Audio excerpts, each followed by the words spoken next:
فاصدع بما تؤمر وأعرض عن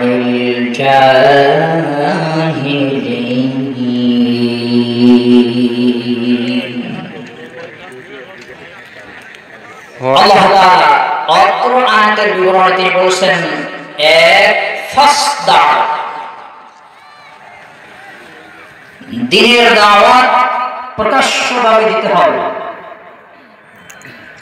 এক ফাসদা দ্বীনের দাওয়াত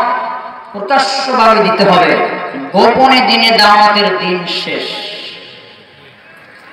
কাউকে ভয় করে কথা বলা যাবে না পৃথিবীর সমস্ত মানুষকে উপেক্ষা করে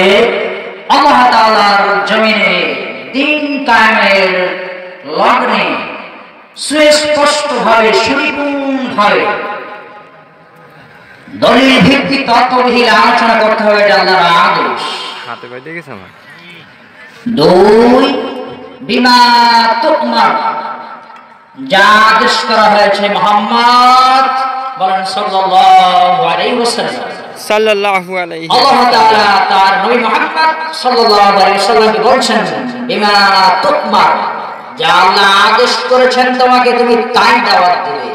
বাকি আর কোনো কথা বলতে পারবে না। আবার